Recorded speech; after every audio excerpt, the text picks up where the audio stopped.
TIFU by realizing, 20.5 years later, that the physician I sued had his reasons. This FU happened over 2 decades ago when my first wife died as a result of a combination of comedy, tragedy of errors.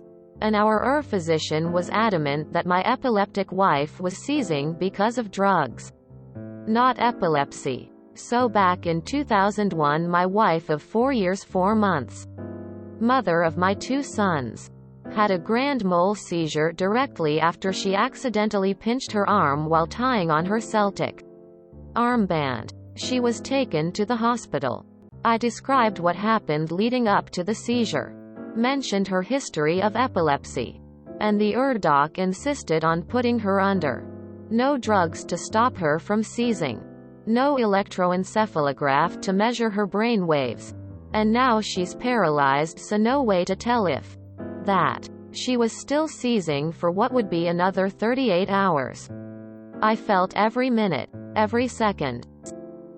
Anyway, this isn't the story of the disgraced physician.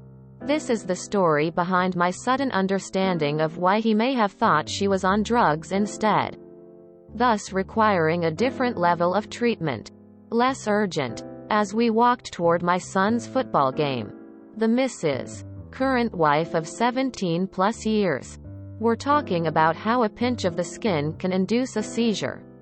We just listened to a radio show discussing epilepsy. I described and modeled to Gina how Sarah was tying on a Celtic armband preparing to go to her mom's, when we passed a guy who saw and said, "Heroin. Huh? Nice." Quote. We were both in shock because he seemed to pop out of the bushes. Then we moved on. She was talking to me, but I was filled with thoughts of the past. As I was describing, 20+ years ago, to one of the medical personnel what was happening when she first started seizing, I was making the same motions describing tying on a Celtic armband, and that she knew a second before going down that she was going to have it. This somehow must have been relayed to the doc. Or maybe he was watching from the desk. But he must have saw that motions and assumed hardcore drugs. At the time I was curious why he was so adamant that my wife was on drugs, even after the toxicology test came back clean. Sorry doc for having such a raw inner hatred toward you for all these years, for judging my wife for no reason outside of us being poor and her being punk rock. If I was an doc, I'd have to act on what info I had.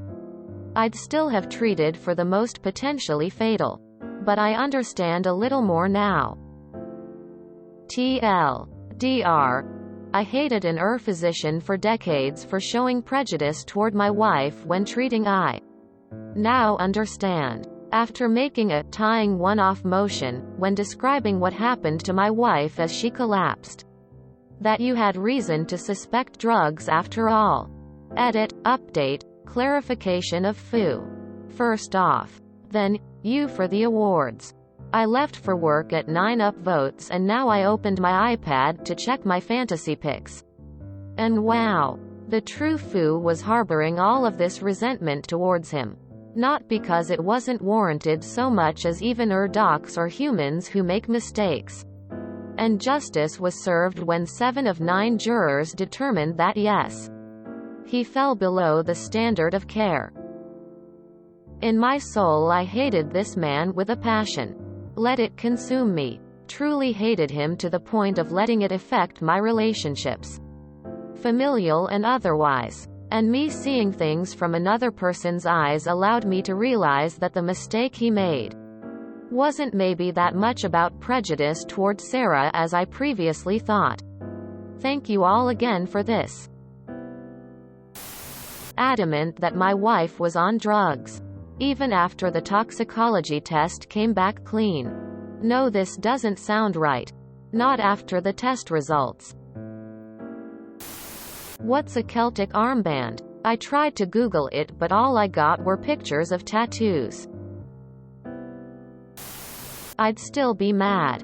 Just because you can follow his train of thought doesn't mean it isn't a shit train of thought. A quick look at her arm would show if there were track marks from previous heroin injection. Toxicology would show if she had it in her system. They could have just fucking asked you. That guy fucked up and I'm sorry for your loss. Couldn't they have just looked at her arms and see there were no marks? Your storytelling is pretty confusing.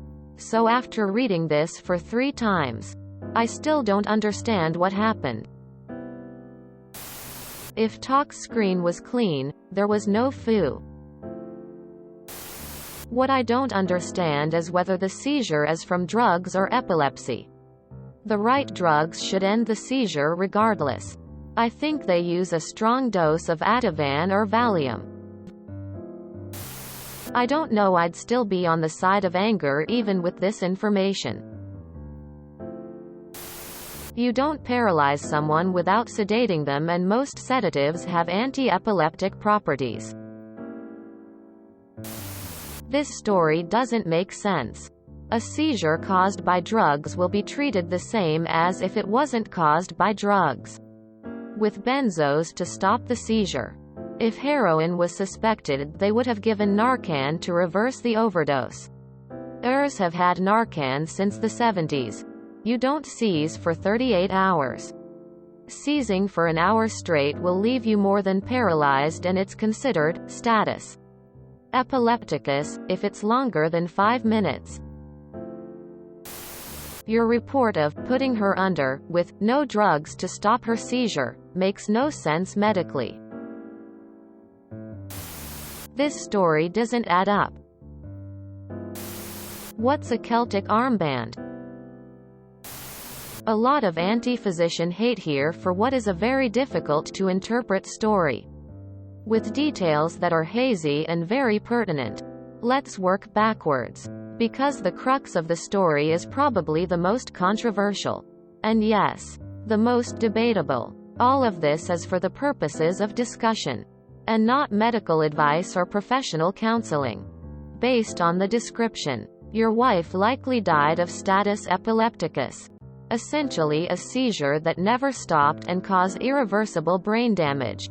For a patient in status seizure lasting longer than just 5 minutes, it is still considered standard of care in many cases to, in your terms, put them under. This process includes, as you say, paralytic medications, but also sedation to ensure that the patient can be safely intubated. Intubation, i.e. insertion of a breathing tube, is needed in order to provide oxygen. This is necessary for 2 reasons. 1. The paralytics interfere with the respiratory muscles, and 2. In a setting with decreased level of consciousness, the patient's ability to maintain her airway, i.e. consistently breathe for herself, can be significantly compromised. Sedative medications, as mentioned elsewhere in the thread, commonly include propofol and midazolam, both of which have anti-epileptic properties. Midazolam, being a benzodiazepine, much more so, and would similarly be considered part of the standard of care for status epilepticus. The more controversial parts are what happened initially, and again, are unclear. Even 20 years ago, paramedics were in many jurisdictions permitted to administer first-line benzodiazepines for seizure in the field. If this was given, and seizures still did not terminate, status epilepticus was likely the diagnosis at presentation to the ER. Further benzodiazepines would have been unlikely to terminate the seizure alone. Upfront EEG likely would have confirmed what was already known, which is that she was seizing, and it wasn't stopping, and would have taken time that was already very high risk of her having issues maintaining her airway.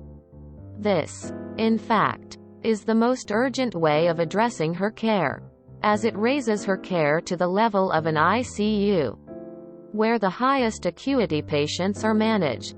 Again, I can't say what happens next. I do find it odd that the physician would continue care for an extended period of time such that The toxicology report would return instead of consulting neurology or an intensivist. I can't comment on additional therapies or second-line anti-epileptic agents that may or may not have been provided. I'm not even sure of the purpose of my post. There are a lot of people who like to play doctor. Look for track marks. That's basic medicine. Quote, I'm a healthcare provider. Obviously that doc sucks. Quote, who I think need to check what they know and what they don't know. It's certainly possible that this doctor was negligent and made mistakes in the care of your wife. And that certainly would be upsetting.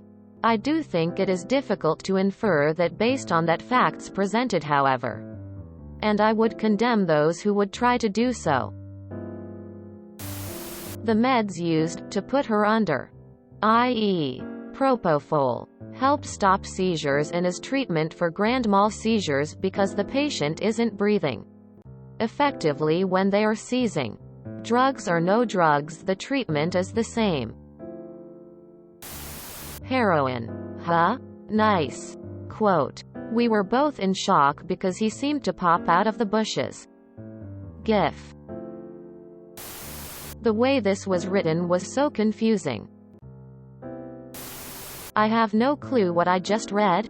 Nada. Nothing. A pinch of the skin can induce a seizure? Well, that's terrifying. If you enjoyed this video, please check out our playlists full of similar content. Epicaricast is like doom scrolling for your ears. Please like, share, and subscribe.